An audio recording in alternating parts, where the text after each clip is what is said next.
अगर हम उनके खिलाफ कोई लीगल एक्शन लेना चाहते हैं तो उसके लिए हमारे पास कोई स्ट्रॉन्ग प्रूफ होना जरूरी है।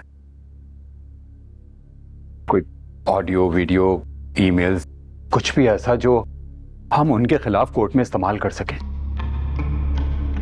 ऐसा कोई सॉलिड प्रूफ तो नहीं है। जो कुछ भी हुआ वो बातों, रवैयों और हालात की बुनियाद पर था, कभी भी ऑफिशियली रिकॉर्ड नहीं हो सका। ऐसी सूरत में क्या किया जा सकता है? एक सूरत है, उन लोगों से मिला जाए जो आपको जानते हैं, जिन्होंने आपके साथ काम किया हुआ है, और उन्हें इस बात पे राजी किया जाए कि वो आपका साथ दें। क्योंकि अगर हम पब्लिक नैरेटिव बदल सके तो कानूनी अमल में मदद मिल सके। मुझे नहीं लगता कोई ऐसा करेगा। लोग सच के साथ खड़े होने से डरते हैं। आप ठीक कह रही हैं, लेकिन बात कर लेने में क्या हर्ज है? हो सकता है कि उनमें से कोई ना कोई आपका साथ देने को तैयार हो जाए। वैसे बात करके देख सकते हैं, और मैं भी कोर्ट में गवाही दे सकता हूँ। बहुत से वाकयात मेरे सामने हुए। लेकिन तुम्हारी गवाही को उस तरह से नहीं देखा जाएगा। यही कहा जाएगा कि तुम्हारी मुझसे दोस्ती की बिना पर तुम ऐसे बोल रहे हो, और वैसे भी तुम रिजाइन कर चुके हो कंपनी से।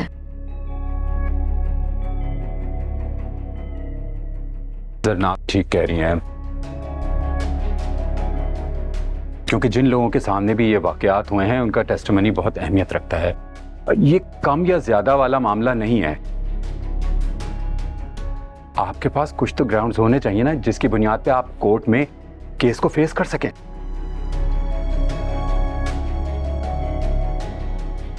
ठीक है, मैं कुछ कॉलीग्स से बात करके देखती हूँ।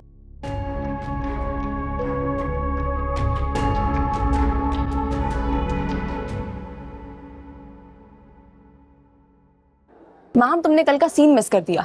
क्यों? ऐसा क्या हुआ था? अरे वो टेडी है ना। कौन टेडी? यार वो फोटो प्रिंट वाले का छोटा बेटा टेडी, जो फॉरेन से हीरो बन जाता। समझ आ गया कौन टेडी। क्यों, क्या हुआ उसके साथ? उससे ना मैं कल अपने नोट्स प्रिंट करवाने गई, तो जब उसने मुझे नोट्स दिए तो मैंने बोला ये क्या किया तुमने? बेचारा डर गया। बोलता है क्या हुआ? मैंने बोला तुमने नोट्स मुझे उल्टे पकड़ा दिए।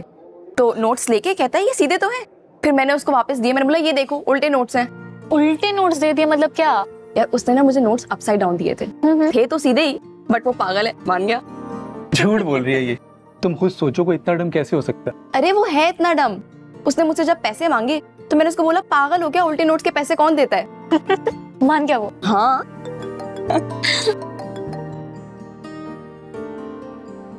जी भाई जी, अच्छा ठीक है, मैं ले आऊंगा। Okay okay. वैसे राहील, तुमने अभी तक हम दोनों को अपने भाई से नहीं मिलवाया। तुमने कभी कहा ही नहीं। वैसे भी भाई घर पे बहुत कम होते हैं। हम अगर वीकेंड पे होते हैं घर पे, तो तुम दोनों एक काम करो, अगले वीकेंड मेरे घर आ जाओ।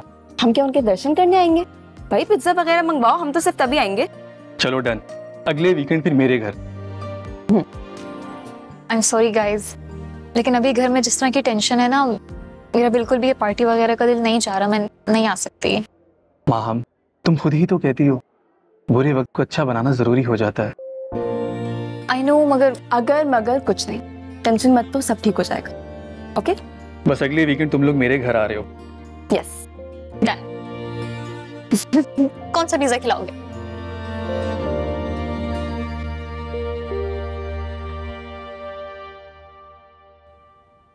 चलो जाओ मेरी चंदा, आप होमवर्क कर लो। ओके। मैं फ्री होकर आती हूँ। She's adorable, माशाल्लाह।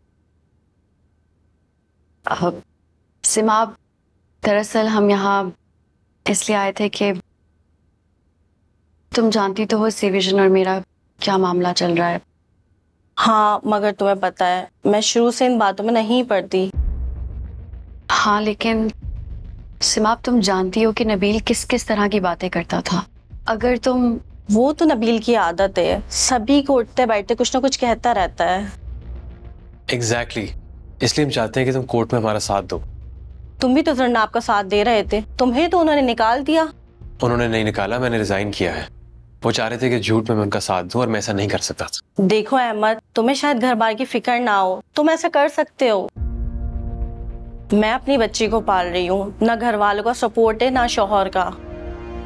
अगर मैं जरनाब के साथ के लिए जॉब छोड़ भी दिया तो मैं क्या करूँगी? अपनी बच्ची का पेट कैसे पालूंगी? उसको स्कूलिंग का क्या होगा?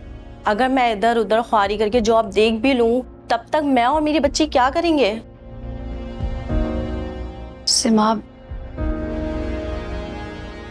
सिमाब तुम जानती हो अहमद क्या क्या कह देता था। कई बार तो तुम्हारे सामने भी उससे किस तरह की बातें की हैं। तुम मुझे खुद बताओ, क्या वो सब बातें बर्दाश्त की जा सकती हैं? किया होगा, मुझे याद नहीं। मुझे लगा था कि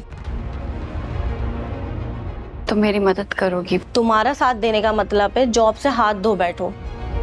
प्लीज जरनाब, आइंदा मेरे घर मत आना, मुझे जॉब की बहुत ज़रूरत है।